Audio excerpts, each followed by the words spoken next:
Good morning students, आप सभी का ऑनलाइन क्लास में स्वागत है। लास्ट की वीडियो में एक क्वेश्चन पूछा गया था आप लोगों से कि यदि किसी ठोस क्रिस्टल में फ्रैंकल त्रुटि या दोष पाया जाए तो उस ठोस क्रिस्टल के घनत्व में क्या परिवर्तन होगा।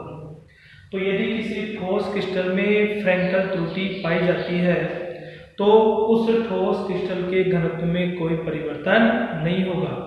इसका मतलब ठोस क्रिस्टल का जो घनत्व है वो अपरिवर्तित रहता है। धातु आदि के दोष हमने पढ़ लिया था। आज हम डिस्कस करेंगे धातु न्यूनता दोष के बारे में। धातु न्यूनता दोष मतलब धातु में कमी होना, धनायन में कमी होना। ये दो प्रकार से हो सकता है, या तो धनायन में कमी हो या ऋणायन में वृद्धि हो। तो धातु न्यूनता दोष दो प्रकार से हम उत्पन्न कर सकते हैं, धनायन में कमी और ऋणायन में वृद्धि। सबसे पहले धनायन में कमी। तो धनायन में कमी में देखो आप, ये माना कि कोई आपका ठोस क्रिस्टल है,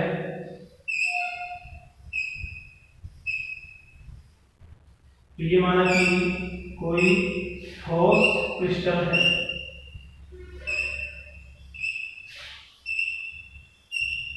जिसमें A+ कोई धनायन है और B- कोई ऋणायन है। A+ धनायन और B- ऋणायन।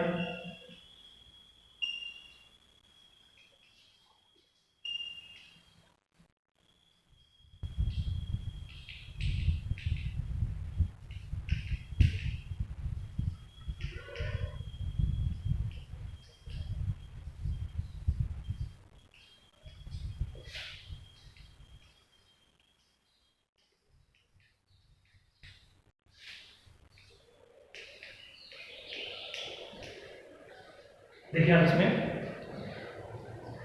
नाम से पता लग रहा है कि धनायन में कमी करनी है, तो इस प्रकार की त्रुटि या दोष में कोई एक धनायन अपने स्थल को छोड़कर ठोस क्रिस्टल से बाहर स्थानांतरित हो जाता है। तो धनायन में कमी करनी है, इसमें कोई भी जो आपका एक जो धनायन है वो अपने स्थल को छोड़कर ठोस क्रिस्टल से बाहर स्थानांतरित हो जाता है। ठोस क्रिस्टल की आवेशों में उदासीनता बनाए रखने के लिए जो कोई दूसरा धनायन है वो अपनी ऑक्सीकरण अवस्था में वृद्धि कर लेता है, क्योंकि यहाँ आवेशों को बैलेंस करना है, उदासीन करना है, तो अन्य कोई एक धनायन अपनी ऑक्सीकरण अवस्था में वृद्धि कर लेता है। इस प्रकार की त्रुटि को धनायन में कमी, जो कि धातु न्यूनता दोष के अंतर्गत पाई जाती है। इस प्रकार की त्रुटि जितने भी संक्रमण तत्वों से निर्मित यौगिक हैं, जैसे कि FeS, इसी प्रकार से FeO, तो FeS, FeO जो कि संक्रमण तत्व D ब्लॉक के जो तत्व हैं उनसे निर्मित यौगिकों में इस प्रकार की त्रुटि या दोष पाई जाती है। FeS, ये जो आपका फेरस सल्फाइड है, इस फेरस सल्फाइड को मूर्खों का सोना भी कहा जाता है।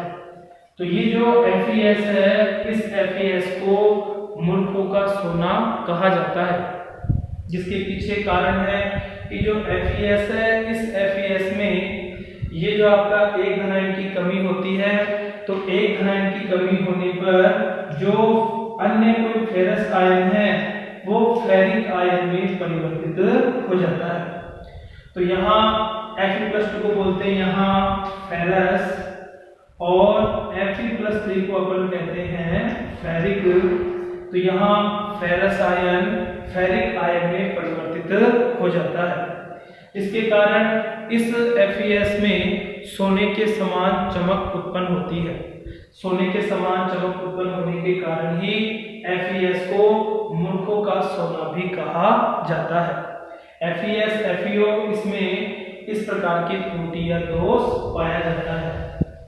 इसी का ही हम सेकंड पार्ट पढ़ते हैं। यहाँ सेकंड यहाँ पे है ऋणायन में वृद्धि। सेकंड त्रुटि है ऋणायन में वृद्धि। ये माना कि वापस कोई आपका ठोस क्रिस्टल है जिसमें A+ धनायन और B- यहाँ ऋणायन है। ऋणायन वर्दी में क्या होगा, नाम से पता लग रहा है कि कोई एक अन्य ऋणायन अंतराकाशीय स्थल में प्रवेश कर जाता है। तो कोई एक अन्य जो ऋणायन है वो अंतराकाशीय स्थल में प्रवेश कर जाता है। लेकिन इस प्रकार की त्रुटि या दोष बहुत कम ठोस क्रिस्टलों में पाई जाती है, क्योंकि जो ऋणायन है उसका आकार सामान्यतः धनायन की अपेक्षा अधिक बड़ा होता है। हम पढ़ चुके हैं 11वीं क्लास में। वैसे भी धनायन का आकार अपने संगत या जनक परमाणु से छोटा होता है और ऋणायन का जो आकार है वो अपने जनक परमाणु से अधिक बड़ा होता है, जिसके कारण क्या होगा, ऋणायन का आकार अधिक होने के कारण ये आसानी से अंतराकाशीय स्थल में प्रवेश नहीं कर पाता है। अंतराकाशीय स्थल में प्रवेश नहीं कर पाएगा तो इस प्रकार की जो त्रुटि या दोष है वो बहुत कम ठोस क्रिस्टलों में पाई जाती है।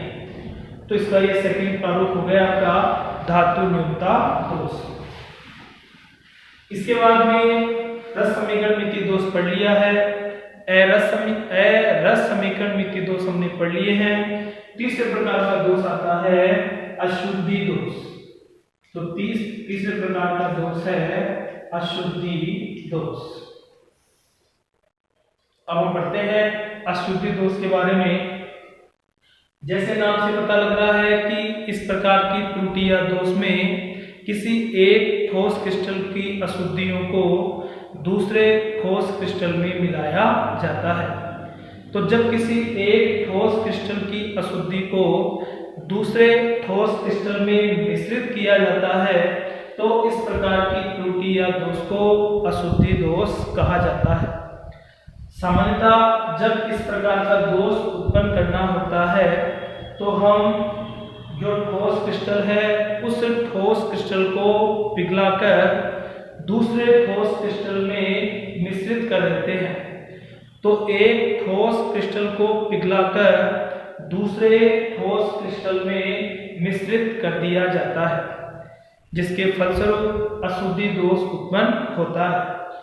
अशुद्धि दोष को समझने के लिए हम यहाँ सोडियम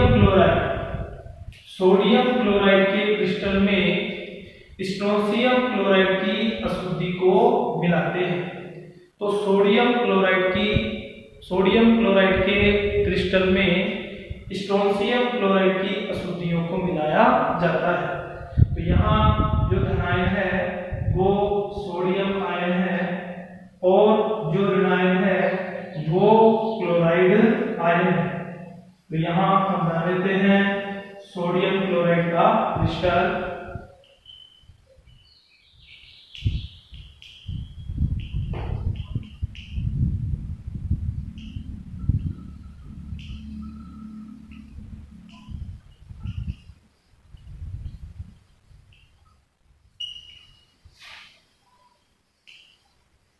अब देखिए आप इसमें जब सोडियम क्लोराइड के क्रिस्टल में स्ट्रोंशियम क्लोराइड की अशुद्धि मिलाई जाती है तो स्ट्रोंशियम द्विधनावेशित आयन होता है।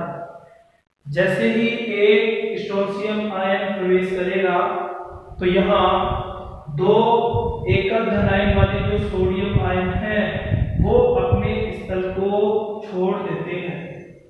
तो यहाँ पे जैसे ही एक स्ट्रोंशियम धनायन प्रवेश करेगा, क्योंकि ऋणायन तो दोनों सेम ही है, क्लोराइड, तो यहाँ जैसे ही स्ट्रोंशियम द्विधनावेशित आयन प्रवेश करेगा तो दो सोडियम एकल धनायन अपने स्थल को छोड़ देते हैं, जिसके कारण से दो रिक्तिकाएं निर्मित हो जाती हैं।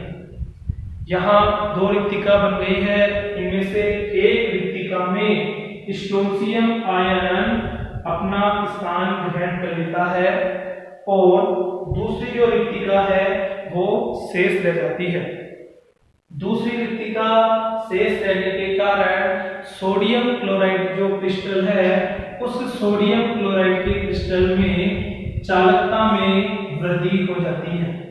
तो यहाँ एक रिक्तिका में स्ट्रोंशियम आयन प्रवेश कर जाएगा और दूसरी रिक्तिका खाली रह जाती है, जिसके फलस्वरूप सोडियम क्लोराइड के क्रिस्टल की चालकता में वृद्धि हो जाती है।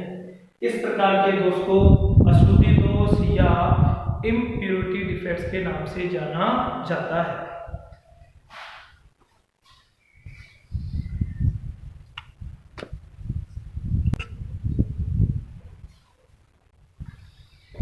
और आज के वीडियो का क्वेश्चन है, सोडियम क्लोराइड का क्रिस्टल पीला क्यों दिखाई देता है?